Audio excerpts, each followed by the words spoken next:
Tell you one thing I can't even get right is the year of this car. So it's a 07 Chrysler Aspen.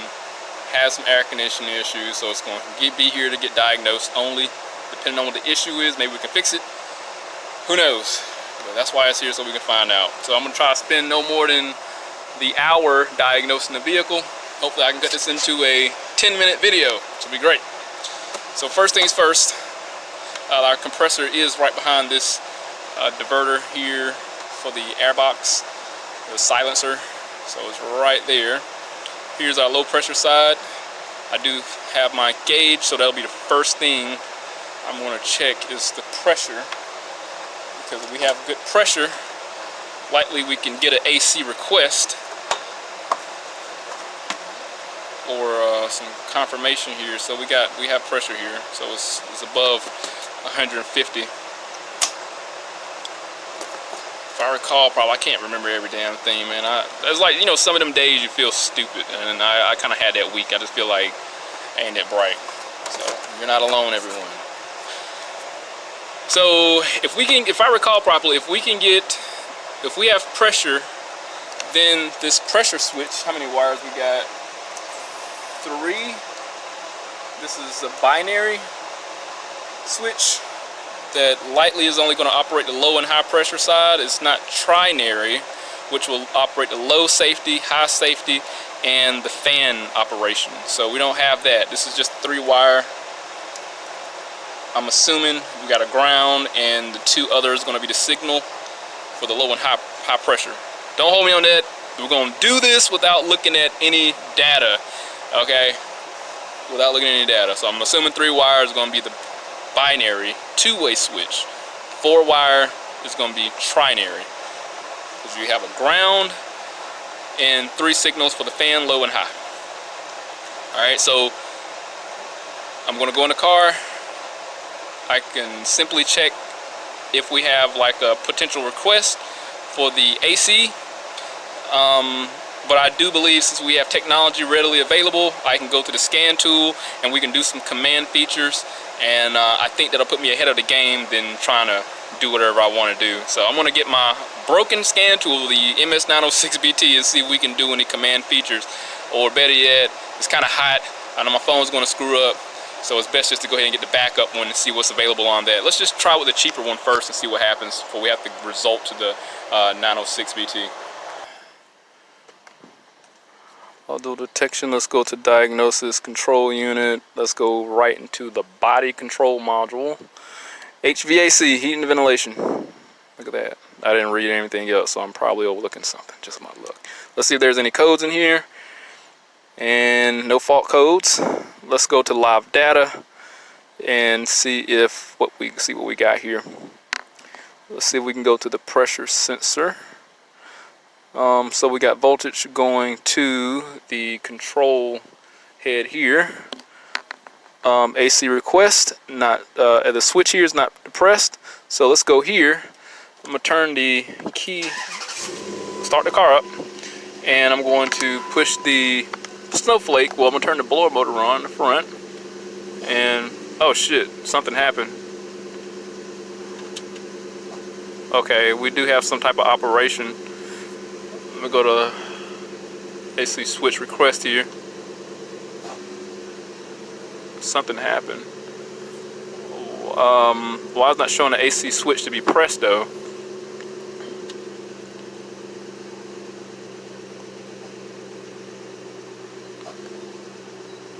That's weird. Even though I press the switch, it's not reflecting. Okay, it did start to move there. Maybe it took a second to populate. I'm pushing the switch. Okay, it's pressed.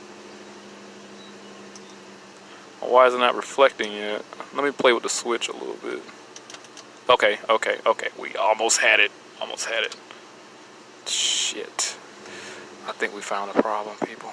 I'm pushing the okay, I got the switch pressed all the way down. And I'm going to slowly let off and see if it says pressed. Stay. Not depressed. That's weird. You push the switch, it says pressed, but when you let off of it, it doesn't say pressed anymore. I gotta figure out what's up with that. I don't know if request is supposed to hold or not. Once the switch is pressed, it makes sense for it for the module to recognize it, for the compressor to stay on. But let's try this. Where's the AC compressor? Maybe we can go to the relay if that's down here, because these are okay. So these are mode doors, panel, recirculation door, defrost, system voltage, ambient air temperature. So we don't have anything in regards to AC. If we go to automatic, I don't know why it wouldn't. Boiler state low, ignition voltage. I wonder if there's an automatic feature on here for the air conditioning. I don't think it do. Just turn the rear control on just in case. So the rear control panel, that's what that allows. Alright, so we don't have that many features here. And if you go on low, it doesn't have any like automatic type temperature. Let me see if I can play with this button here. I wish it showed some information in regards to like AC relay.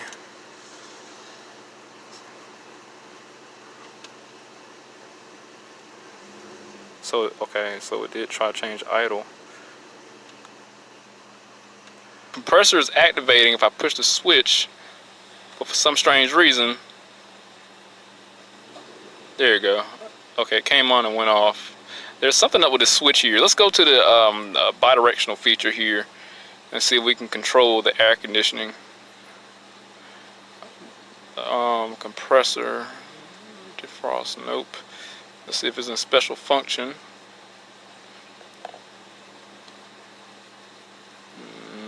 Cool down test results, nope.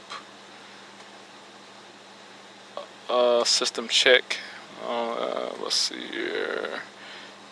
Alright, change of plans. We're gonna go, so there's no AC information in here in the body control module for the HVAC.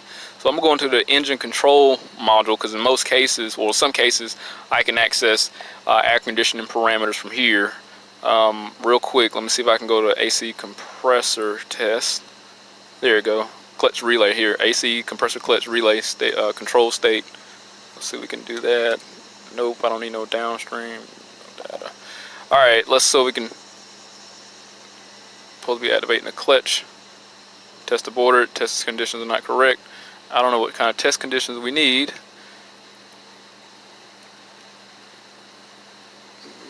Let's see, there's another test in here. We just need to control the solenoid. AC compressor clutch relay state. That's weird. I wonder if our car has to be, let me cut the car off. Alright, let's see if we can hear it activate.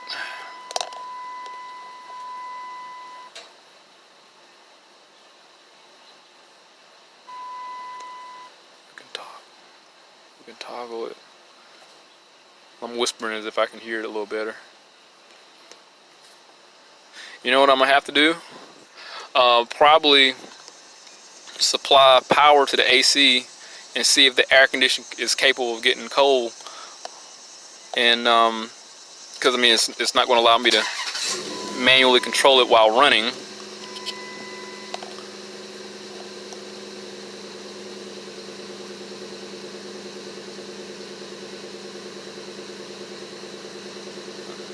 And I'm not sure if what it considers the well, the actuator control is probably inside of the control head here. Let's go and see if we can find some live data as far as the AC. Maybe we can get some idea if the compressor is actually kicking on during certain phases of when the button's depressed.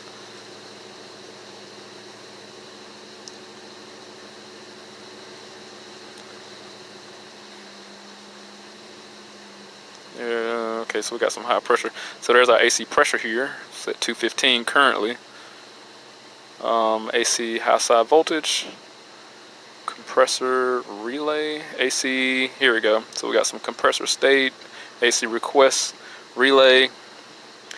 Let's pull those up here. All right, let's see if we press the button now. We should get a request. Okay, so everything's on right now. So the AC select switch filter switch state is on. Act AC clutch relay is on.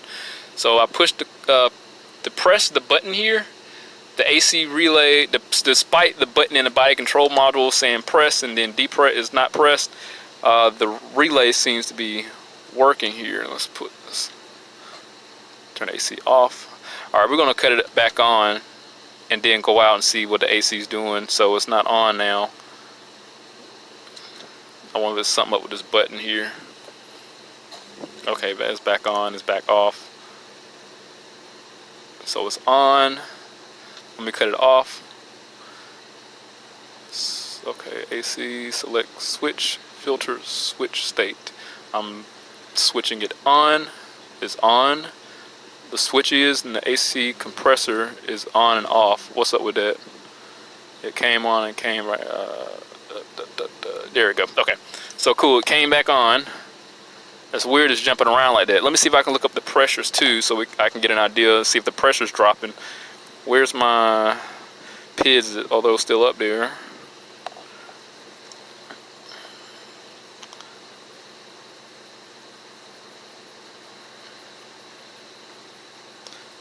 Let's go to. Okay, high pressure. I don't care about the voltage. All right, let's look at the pressures now. So the pressure is still pretty high on the high side there. So as far as my initial thought of the switch being defective, I got the switch. The switch should be off right now. Okay, everything's off. The compressor's off.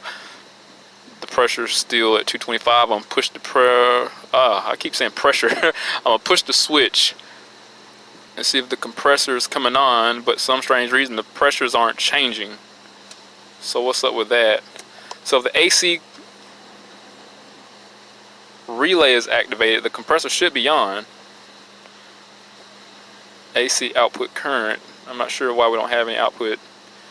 Let's go take a look at the actual compressor and see if everything's making sense here.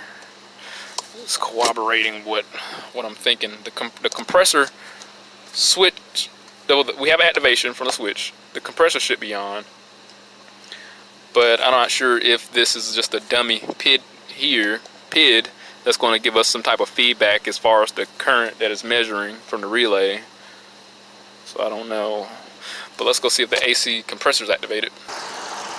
All right, it is not activated. I'm not sure why. That's why we're here to figure that out. All right, current plan here, we're going to go to active test, and we're still in the PCM here.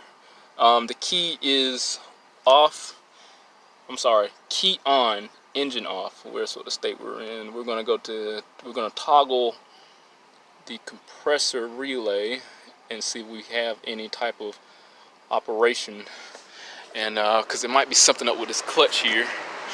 Let's see if we can find the relay. Hear it clicking.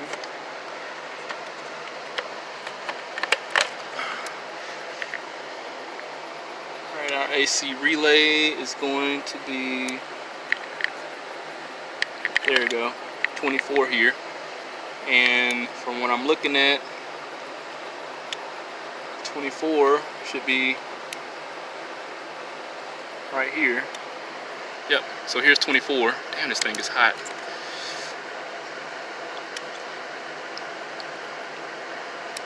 Alright, so we have activation here from the relay. The compressor clutch doesn't seem like it's engaging, so I'm gonna encourage a little bit and move the clutch back, see what happens. Alright, it's only worked one other time in my life.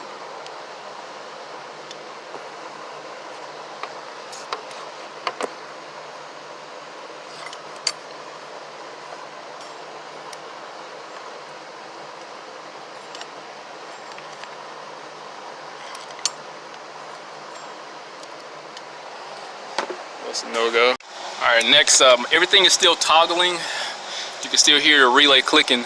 I'm going to check for power and grounds here on the relay. Not the relay. I'm going to check for powers and grounds at the actual compressor connector. And if we have powers and grounds, it just might be something internal with the coil here. So I got it on tip voltage. So we're going to be testing for DC voltage.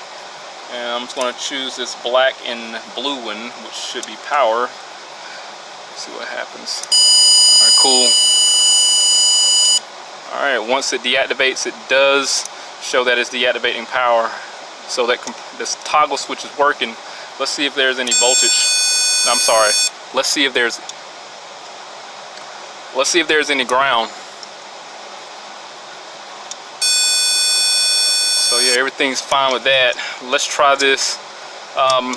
Just like the other vehicle with the window, I'm gonna supply an additional ground and power and see if we can get the clutch to activate.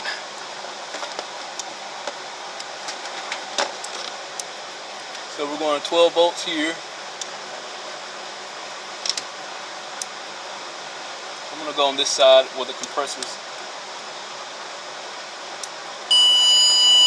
So I'm giving it more power. It's not doing anything. So I can't imagine anything else being the issue with this compressor. It's pretty much cut and dry. You got power and grounds going to it. There's only 2 wires. There's just some issues with the clamping abilities of that clutch there. So I'm not gonna ask any more questions about what's going on.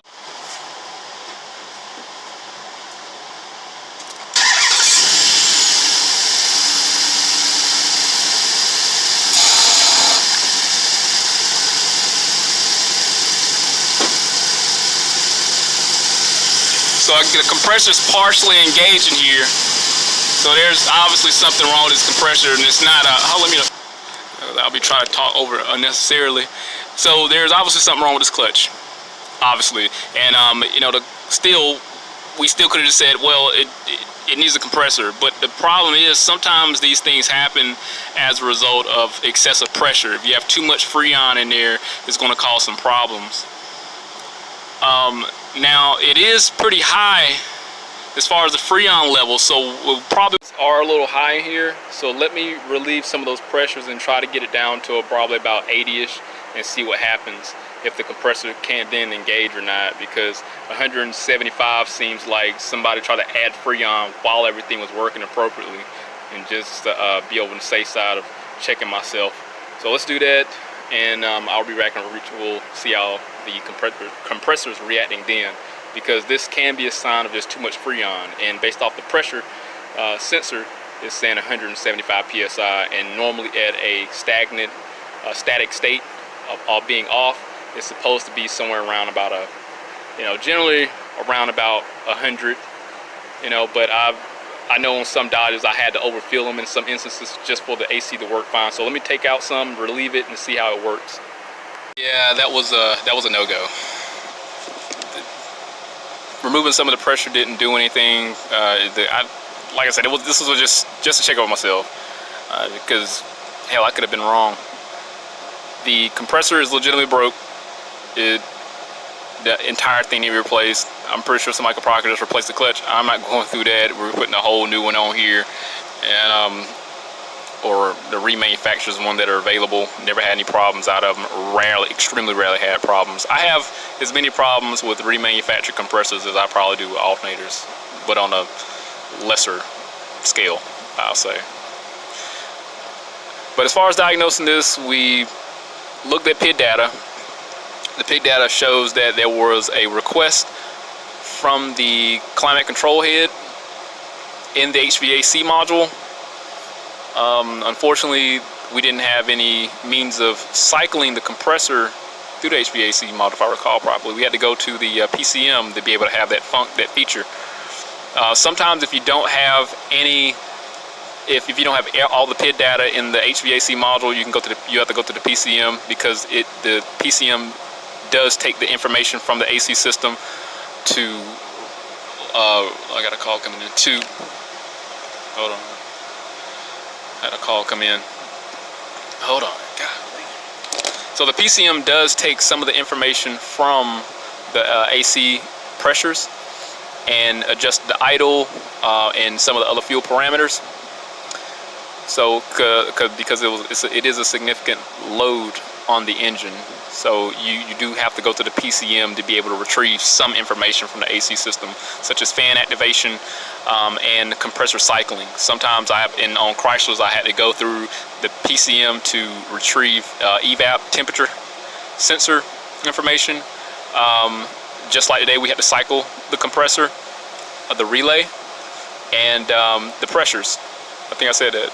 So evap temp, AC pressures, and cycling from the AC relay, and fan control system. If I didn't say that, my memory's shot, man. Bear with me. I ain't feeling too intelligent.